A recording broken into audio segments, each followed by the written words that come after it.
জেলা এবং বিএনপি কেন্দ্রীয় হাইকমান্ড গুরুত্বপূর্ণ আস্থা রয়েছে। এরা প্রত্যেকেই এক সময় অঙ্গ সংগঠন এবং নানাবিধ দায়িত্বে, কেউ থানার দায়িত্বে, কেউ জেলার দায়িত্বে বিভিন্ন পর্যায়ে কাজ করেছে। আপনারা জানেন আমরা একটি ঐতিহাসিক এবং গুরুত্বপূর্ণ অধ্যায় পার হয়ে নতুন অবস্থায় এসে এক সময়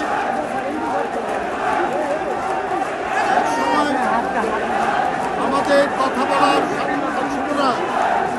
এক সময় আমরা গণতন্ত্রের চর্চা করতে পারতাম না, অনুশীলন করতে পারতাম না, আমরা সভা সমাবেশ করতে পারতাম না। সবসময় গুপ্ত হত্যার ভয়ে আমাদের নেতাকর্মীরা বিভিন্নভাবে হয়রানি, নিপীড়ন এবং তাদেরকে হত্যা করা হয়েছে।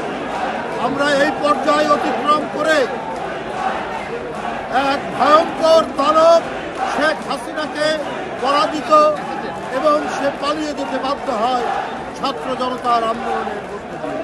সুতরাং এই নতুন পরিবেশে নারায়ণগঞ্জ জেলা বিএনপির নতুন নেতৃত্ব মামুন মাহমুদ, দীপু ভূঁইয়া, রাজীব এবং টুটুলের নেতৃত্বে নতুন নেতৃত্ব একটি দৃষ্টান্ত স্থাপন করবে। বিএনপি নারায়ণগঞ্জ জেলার যে নতুন কমিটি, এই কমিটি জনগণের আস্থাশীল হবে। এই কমিটি নারায়ণগঞ্জে যে মাফিয়াদের রাজত্ব ছিল, যে শামীম ওসমানদের রাজত্ব ছিল, সেই ভয়ঙ্কর মাফিয়া তন্ত্রকে ভেঙে সেখানে ন্যায়, সামাজিক মূল্যবোধ, সামাজিক সাম্য এবং মানবিক মূল্যবোধ প্রতিষ্ঠিত করবে বিএনপির এই নতুন নেতৃত্ব।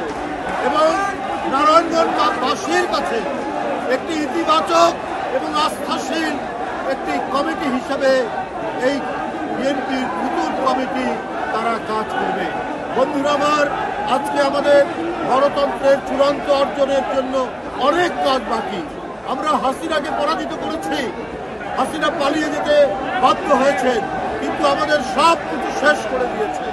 আপনারা জানেন এক একজন মন্ত্রী এবং আওয়ামী নেতাদের ব্যাংকের লেনদেন পাওয়া যাচ্ছে 800 কোটি টাকা, 1000 কোটি টাকা, 1500 কোটি টাকা, এবং একজন জেলা পর্যায়ের নেতা তারও 400-500 কোটি টাকার লেনদেন আমরা ব্যাংকের মধ্যে দেখছি। গোটা দেশকে, গোটা জাতিকে আওয়ামী লুণ্ঠনের স্বর্গরাজ্য বানিয়ে চলেছে। বন্ধুরা আমার, যারা নিজের দেশের জনগণের টাকা আত্মসাৎ করে, লুট করে, পাচার করে, এরা কোনোদিনই এই দেশপ্রেমিক হতে পারে না। তারা কোনোদিনই বাংলাদেশকে তারা ভালোবাসতে পারে না। তাই তাদের হাত দিয়ে আমরা দেখেছি বারবার গণতন্ত্র হত্যা হয়েছে। শেখ হাসিনার বামের আমলে আমরা বাকশাল দেখেছি, সমস্ত রাজনৈতিক দলকে বন্ধ হয়ে যেতে দেখেছি। আর এইবার দেখলাম দ্বিতীয় বাকশাল করার জন্য এরা ঘর থেকে বিএনপির নেতাকর্মী, যুবদল, স্বেচ্ছাসেবক দল, ছাত্র দলের নেতাকর্মীদেরকে টেনে টেনে নিয়ে এসে তাদেরকে হত্যা করেছে।